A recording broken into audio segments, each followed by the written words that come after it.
Blue-eyed people are allowed Wi-Fi? And her dad went all the way to Australia. This is going to be the most exciting night of my life.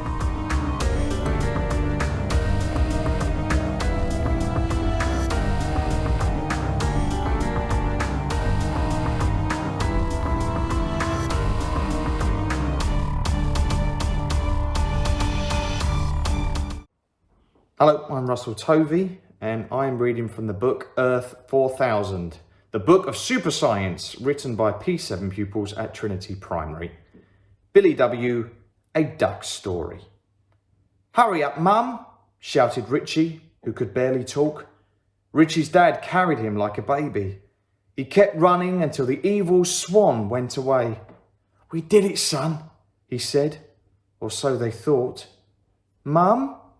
There was no reply. "Come on, Mum!" All they saw in the distance was a pile of white feathers. 10 years later. "Richie, come downstairs. I made your favourite brown bread." Richie, his shoulders slumped, shuffled down the long carpeted stairs in his house. Richie slowed down because he heard his dad grunting in pain. "Dad, are you okay?" Richie heard a loud bang on the floor. He rushed swiftly down the stairs to see what was going on. Richie was shocked to find his dad on the floor, unconscious, with Richie's breakfast in his hand. Richie had to call an ambulance at once. "Hello?" said Richie, almost dropping the phone. "My dad has passed out. 12 Apley Lane, Santersburg." The ambulance people told him to calm down and that they'd be there soon. Richie then realised that he had his first day of school, but he couldn't leave his unconscious dad. The paramedics finally came and helped Richie's unconscious dad into the ambulance. "I think you should go to school, son," said one tall, muscular man who was trying to start the engine. After that, Richie started walking to school. When he got there, all he could see was Santa hats. Everyone was wearing one.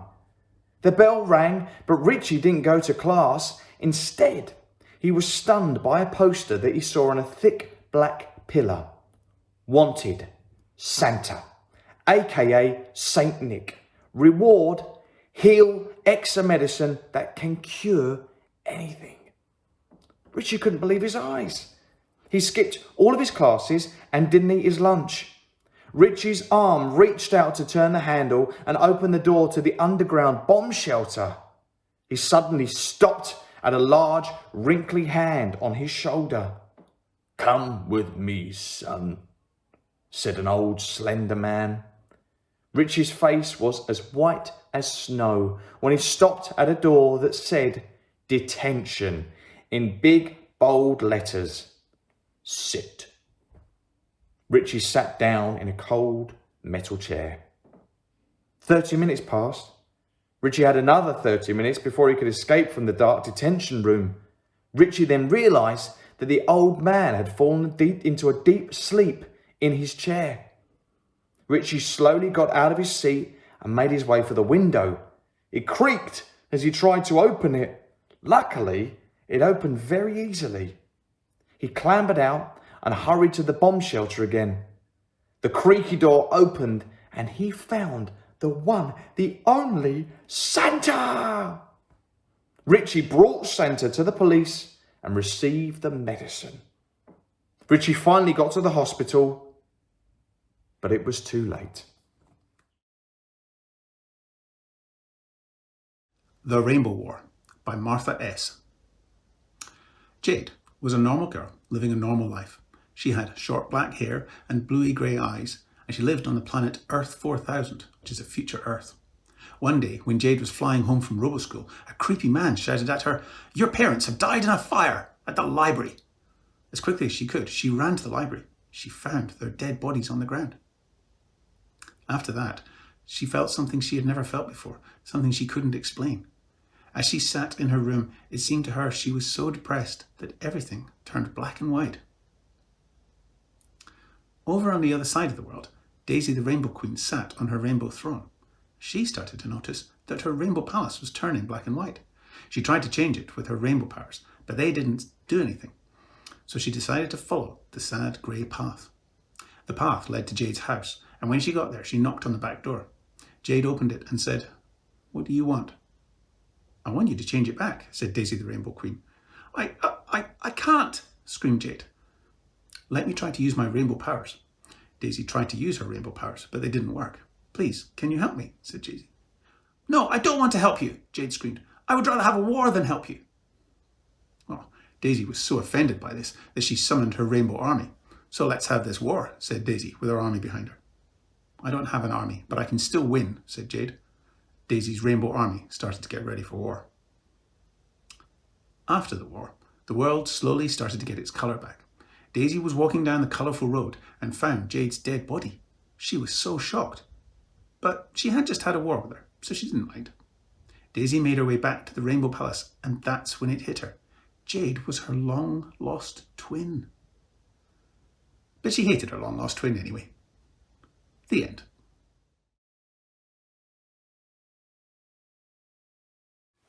Bucket List by Zach T. Hazelcrap Jake was a young, rich snob who lived on Earth 4000. It had the most advanced technology in the whole of the universe. Jake's ancestors originally came from this planet really far away called Earth. Apparently it was an unadvanced planet, and they didn't even have iPads, according to his mum. It was very advanced in Jake's world, though, with a load of crazy technology. He'd only moved there a year ago. The journey had taken 6 months. The air had been choppy and the ship had shaken up and down. It had been cramped with people, everyone excited and scared. They all made it safely and they began to explore. Now, Jake was coming to the end of his 3-year lifespan. He wanted to do everything he could before he died. So now he was getting everything checked off his bucket list. First, he sprinted to the highest building ever built, a mere 6,009,299 feet. It took him the whole day to get to the top, and once he got there, all he could see were clouds. As he was looking down, he was thinking of jumping. But eventually he decided against it. After 2 weeks of checking things off his bucket list, he had just one thing left. This was to find the love of his life. He knew he had about 3 weeks left. He went to every pub, every bar, every restaurant and every hotel, and he found none of his species. Sad, heartbroken and lonely, he spent the next week in his bedroom doing nothing, when suddenly there was a knock at the door. He rushed to the door, but it was just a delivery man. Now even more angry, he chucked all his frames on the ground. And then he saw someone peering through the window. He opened the door and welcomed in his guest. He realised she was a hazelcrap too.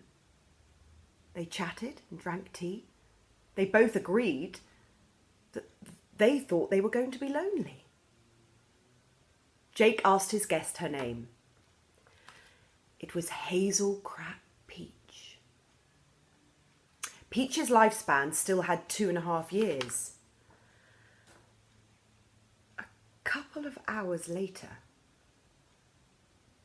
Jake was poorly, and his last words were R.I.P. me. Peach was left in suspense, wondering what had just happened.